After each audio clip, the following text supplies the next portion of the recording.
Labas vakaras! Labas vakaras, mėly Kalėdų radijo klausytojai!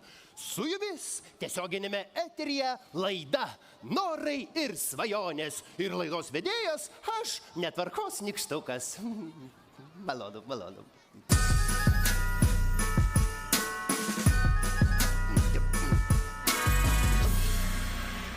Šios laidos tema – kur Kalėdų laukti smagiausia.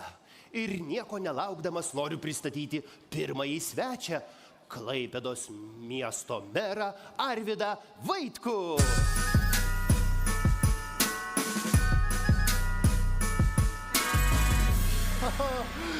Labas vakaras, merė. Labas vakaras. Labas vakaras. Labas vakaras, klaipėdiečiai.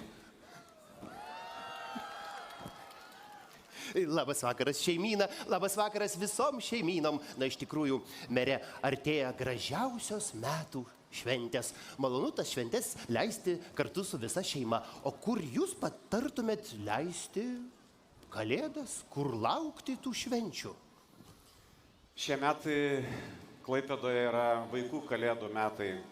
Ir be abejo, turbūt daugelis dabar iš mūsų puošia eglutes savo namuose, kurie kvepia pyragais ir mandarinais.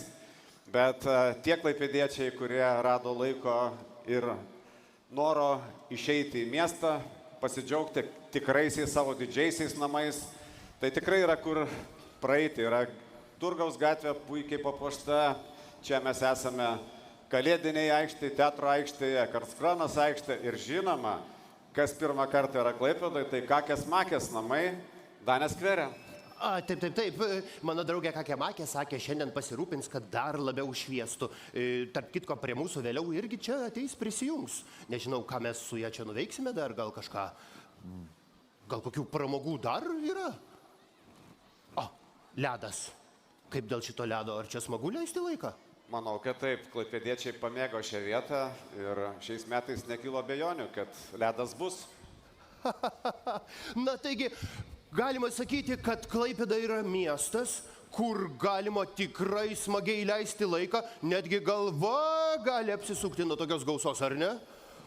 O sakykit, merė, ir visi kartu, aš manau, mes galim palinkėti visiems klausytojam ir girdėtojam apsilankyti Klaipėdoje, planuoti atostogas šitame mieste, nes Klaipėda šiais metais yra miestas, kuris tiki ir kuriame gera gyventi.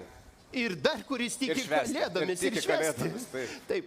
Tai, merė, mūsų laida visgi neguminė, tai aš turiu jums paskutinį klausimą. O jūs parašėte laišką Kalėdų seneliui? Ne, dar to nepadarėm, bet kai grįšim su anūkė ir su žmona namo, būtinai tą padarysim, palinkėdami ir paprašydami iš šventų Kalėdų, kad šis miestas būtų mėgiamas, mylimas mūsų gyventojų, mūsų žmonių, atvykusių svečių, kad visiems būtų laimingos šios Kalėdos ir senkantis naujieji metai, kad būtų visada gera nuotaika, gera sveikata ir džiaugsmingas vakaro praleidimas kalėdinis. Ačiū jums, merė, tuomet. Gražių ir jums švenčių, nelaikysime daugiau. Dėkui. Gražių švenčių visiems.